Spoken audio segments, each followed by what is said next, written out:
Merci d'être invité du jour sur Africa 24. Réunis à Rabat au Maroc en Assemblée générale constitutive, l'Union des jeunes parlementaires africains vient d'élire son tout premier bureau. Monsieur Mehdi Ben Saïd, vous êtes parlementaire marocain. Vous êtes également le tout nouveau président de l'Union des jeunes parlementaires africains. Dites-nous d'abord, quelle est l'ambition de l'UJPA? L'idée est simple. En 2012, nous avions été réunis en Inde, nous, jeunes parlementaires africains, à un événement organisé par le ministère des Affaires étrangères indien. Et nous nous sommes retrouvés tous pour la première fois à faire connaissance tous ensemble. Et on s'est dit, si aujourd'hui un pays tiers, qui n'est pas un pays africain, arrive à nous réunir, est-ce qu'on n'est pas capable, nous, en tant qu'Africains, de nous prendre nos responsabilités en main et de nous réunir, de mettre en place une plateforme d'échange et une plateforme de pression pour essayer de trouver de nouvelles solutions à des problématiques afro-africaines. Et bien évidemment, ça permet aussi donc à cette nouvelle génération de politiques d'échanger dès les premiers pas, je dirais, dans le monde politique, pour qu'ensemble, plus tard, on peut rêver à une Afrique avec moins de conflits internes, avec moins de problèmes liés à la bonne gouvernance, peut-être, aux maladies, etc. Monsieur Ben Saïd, oui. On voit que vous avez plein de jeunesse et plein d'énergie. Quand vous prenez la parole, vous ne la lâchez pas. Quelles ont été les conclusions de cette première assemblée constitutive à Rabat, outre le fait que le tout premier bureau a été élu? Alors, comme toute assemblée constitutive, bien évidemment, le débat était axé bien sûr principalement sur la constitution du bureau, sur la mise en place des statuts, sur le règlement intérieur, sur les objectifs même de cette union, sur les amalgames qu'il pourrait y avoir avec le Parlement panafricain, etc. En fait, les problèmes de démarrage, parce que nous voulons réellement un bon démarrage pour qu'on puisse garder cette légitimité de nouvelle génération politique pour pouvoir, bien évidemment, proposer un bon travail aux problématiques de jeunesse africaine par la suite. Donc aujourd'hui, les statuts ont été donc discutés avec tous les parlementaires. Nous sommes arrivés à des compromis pour pouvoir démarrer cette organisation.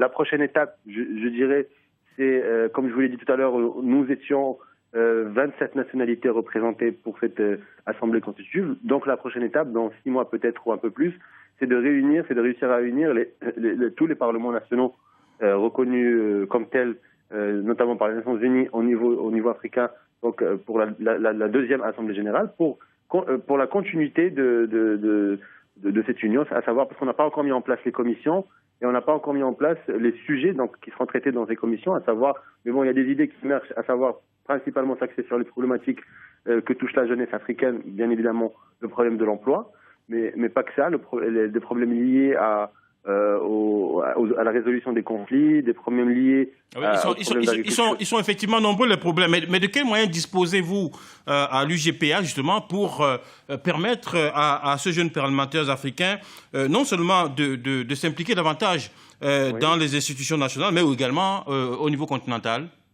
Les moyens, pour parler clairement, les moyens financiers, pour l'instant, ils sont de zéro. Mais justement, c'est par l'union qu'on peut créer, qu'on peut ramener des fonds nécessaires afin de mettre en place donc une organisation forte. Et aujourd'hui, par le simple fait que nous soyons réunis et que nous ayons créé cette union, beaucoup d'organismes financiers, beaucoup d'organismes internationaux sont intéressés par cette initiative et veulent nous aider à nous développer pour qu'on puisse se réunir davantage et constituer donc ce groupe de pression nécessaire pour rafraîchir un petit peu la politique en Afrique. Et comment vous allez faire, M. Ben Saïd, quand on sait que vos aînés qui sont en place n'entendent pas non plus lâcher le pouvoir? Comment vous allez faire justement pour impulser le changement, pour rafraîchir la politique, comme vous dites? Tout simplement, justement, c'est notre union à nous tous, en tant qu'Africains, en tant que jeunes parlementaires africains, qui fera en sorte que les choses vont changer un peu plus rapidement qu'avant, parce que en faisant des propositions concrètes aux citoyens et aux citoyennes africaines, en étant forts, en étant solidaires entre nous, le peuple africain, les différentes populations africaines se rendront compte qu'aujourd'hui, ils sont en présence d'une nouvelle génération qui voit l'Afrique autrement, qui voit l'Afrique non pas prisonnière de son passé, mais plutôt c'est-à-dire une locomotive pour le développement, non pas uniquement de l'Afrique, mais du monde. Et pour y arriver, il faut tout simplement changer de discours, tout simplement s'unir sur des problématiques qui parfois nous séparaient par le passé. Et aujourd'hui, au sein de cette plateforme, nous avons réussi à avoir différentes nationalités qui peut-être dont peut-être les pays sont en conflit, etc. Et ça, c'est essentiel pour nous, pour démontrer que la nouvelle génération de politiques veut dépasser tous ces problèmes-là. Les problèmes de guerre interne, les problèmes de conflits religieux, etc. Il faut les dépasser en tant que nouvelle génération. Dernière petite question, puisqu'on arrive au terme de cet entretien. L'Afrique, c'est 1 milliard d'habitants aujourd'hui, dont 65% de la population a moins de 35 ans, pratiquement 70% a moins de 25 ans. Et curieusement, à peine 2% des parlementaires africains ont, on va dire, une quarantaine d'années. Comment est-ce que vous pensez que cette nouvelle génération de parlementaires africains va pouvoir renverser la tendance pour impulser ces idées? Simplement par le sérieux, par le travail et par un militantisme ancré sur les valeurs de la bonne gouvernance et une bonne volonté de travailler ensemble. Il est essentiel de retenir une chose, ce que nous avons répété lors de la première journée de travail de l'Union, c'est que la richesse africaine aujourd'hui, ce n'est pas son pétrole, son or ou son gaz, mais sa jeunesse.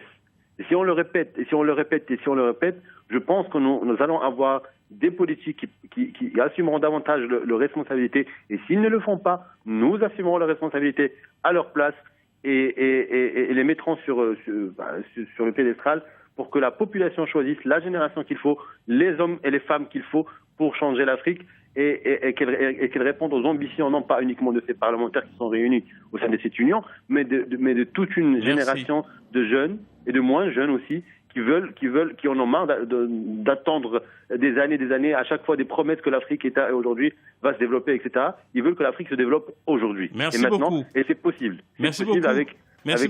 Et cette union veut être un des moteurs qui apportera, peut-être qui accélérera cette envie de développement en Afrique. Merci beaucoup, Monsieur Mehdi Ben Saïd. Je rappelle que vous êtes parlementaire marocain. Vous êtes également et surtout aujourd'hui donc le président de l'Union des jeunes parlementaires africains, l'UJPA, qui vient de tenir sa première assemblée constitutive à Rabat. C'était les 11 et 12 septembre 2014. Restez sur notre chaîne.